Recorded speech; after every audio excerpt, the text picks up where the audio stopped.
Hello and welcome to this week's edition of The Travel Show with John Guinn on ukhealthradio.com. I'm still in the middle of my month off from my show. It's been running for 4 years. I needed a break, so I'm repeating interviews I've done from over the 4 years of The Travel Show. This week the topics are Berlin, a travel company called The Great Projects, which helps you do volunteering and unusual holidays, and also Parkdean holiday homes. So that's the topics for this week. I hope you enjoy them. If you have any ideas for the travel show when I come back in August, you can leave notes or communicate to me via facebook.com/John Guinn Travel Show. Oh, and I forgot, we're also covering Mauritius. But to be fair, I did get out of bed at 3 o'clock this morning and I'm feeling a little bit worse for wear. So there's an extra country for you to find out about on this week's show. Now, sometimes travellers, and I include myself in this, they treat people's lives as like Disneyland. As an example, lots of people, myself included, say you should get to Cuba before the Americans get there, because it is a chance to be somewhere that doesn't have any influence. There's no McDonald's, there's no Kentucky Fried Chicken. It's just somewhere different, and you could only be in Cuba. If the Americans go there, the big business comes in, Coca-Cola goes up and all that. It takes some of the magic away. But that's imposing what you want to see and do when you go away, and perhaps making the residents suffer a little bit. It's the same with Berlin. Now, Berlin I always wanted to visit when it was a divided city, but I never got round to it. I did go to West Germany and along the border with East when I was a kid, and there's a river and you could see the East Germans across looking through their binoculars at us. My dad, I was a kid at the time, took the wrong turn and was going over this bridge. We were technically in no man's land and had to turn around and go back. And you got a little bit of a feeling about what it's like living near the border with East Germany, but we never made it to Berlin.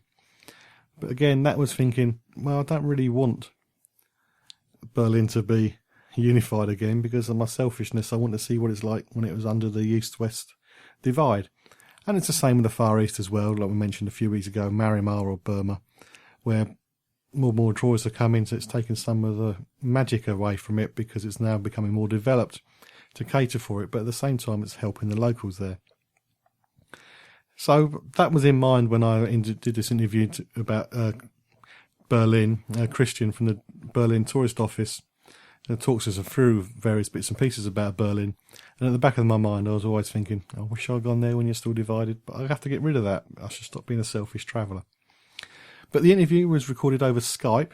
My computer had broken, so it was recorded over Skype using my mobile phone. So the sound does get a little bit ropey every now and again, but do bear with it. Berlin sounds a fascinating place to visit, and I will get there one day. It just won't be divided, but at least I can still say I've been to Berlin, which is one of the most famous capitals in the cities in the world. So let's get on with what Christian has to say about his city. How far away is Berlin from London? Around 1,000 kilometers means around 600 miles. Okay. If we was to fly over to Berlin from the UK, which of your airports is the closest to the city centre? Yeah, the most close airport to the city centre is Tegel, and it's only 15 minutes by taxi from the city centre. And the flight time from London to Berlin is around 1 hour 45. As you're only in Europe, how long would it take if we was to go there by train? Oh, if you go by train, you have to go from the main train station, from St. Pancras to the main train station in Berlin, and that will take you around 10 hours via Brussels and with the Eurostar.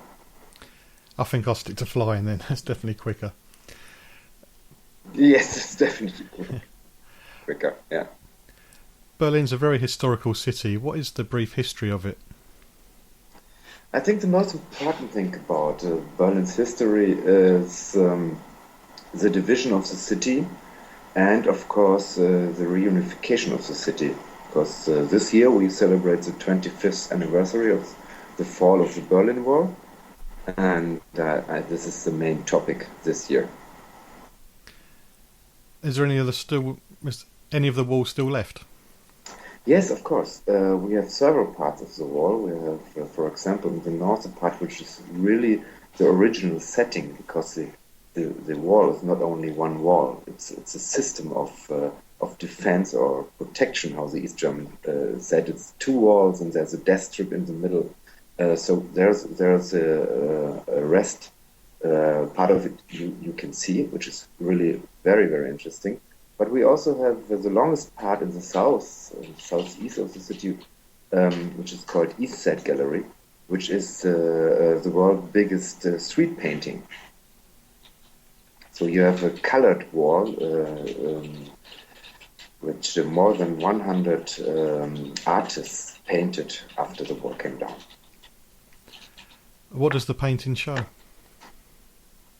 Different, very, very different ideas, imaginations, dreams about the wall, but also about living without any frontiers, about freedom, the whole range, I would say, the whole range around a peaceful revolution. Okay. Moving on to the area covered by Berlin, how many districts make up the city? We have 12 districts, and they're divided in sub-districts. So if you talk to Berlin people, they will say, for example, oh, you go to Kreuzberg, which is a part of Friedrichshain-Kreuzberg, or you go to Prenzlauer Berg, which is part of Prenzlauer Berg and Wedding. So it's mixed.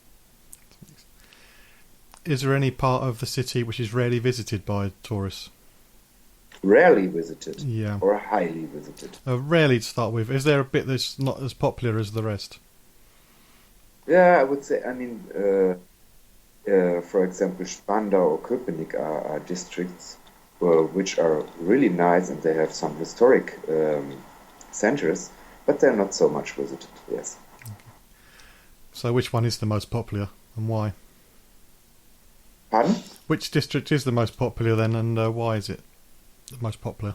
I would say if you see it in a touristic aspect, the most popular district is Mitte, because, for example, the Brandenburg Gate, our main landmark, is located in Mitte.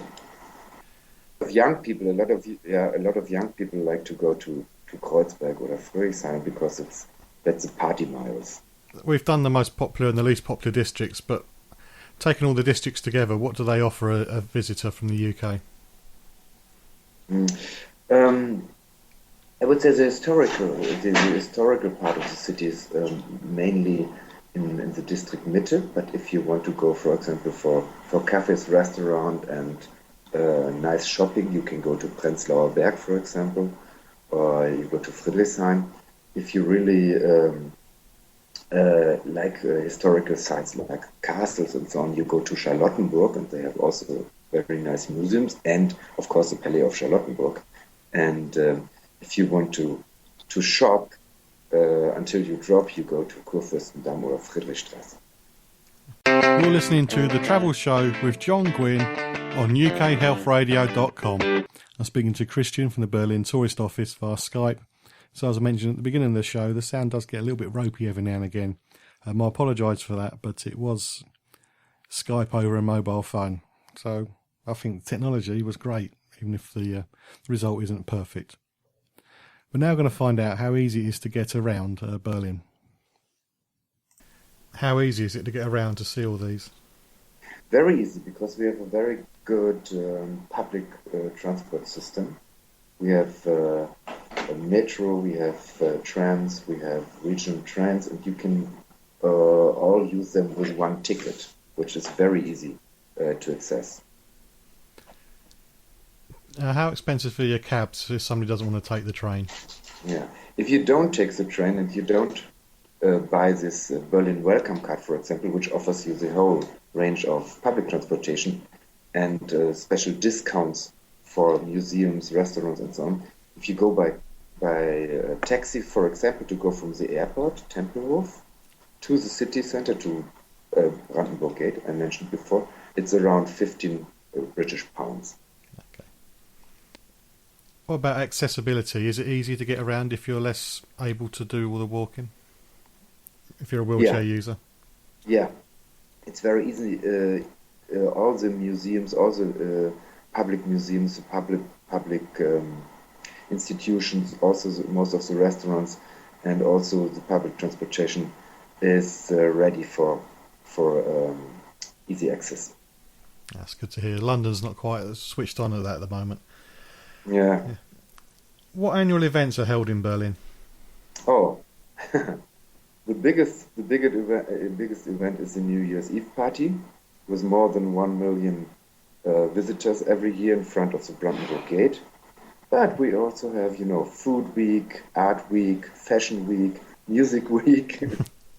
We have every day 1,500 events in the city. That's an awful lot, isn't it?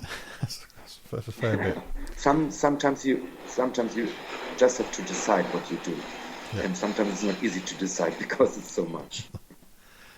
You mentioned about Meal Week. What is a traditional Berlin meal? The traditional Berlin meal, the most well-known one, is the curry sausage. But we also eat a lot of fish, like pike perch. It's a fish from the region. We eat liver with onions, roasted onions and smashed potatoes. And we have a lot of new cuisine, like Berlin is the world capital of vegan restaurants. We have 26 vegan restaurants here. So this is right now very, very trendy. Yeah, I'm a vegan, so that's good. I was in Germany 25 years ago, and I did struggle to find something without meat in. So it's all changed. Mm-hmm. Yeah, it changed a lot. Yeah. I think the gastronomy is a very good symbol for the change of the city. If you're somebody like me who can't speak German, is it easy to get around to make yourself understood? Yeah, especially the young people speak English, and Berlin is a very international city. We have 187 nations living here, so I think it's harder to find a real Berliner than somebody from anywhere in the world. So no problem with conversation in English.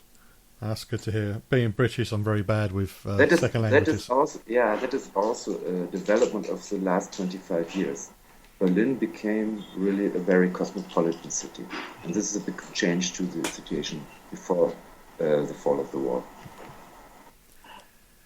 You've already said you got a lot on in the city. What's the minimum amount of time you should spend there to get the best of the city? 3 months. No. 3 months. Okay. No. I would say it's a long weekend, like 3 nights, 4 nights would be convenient.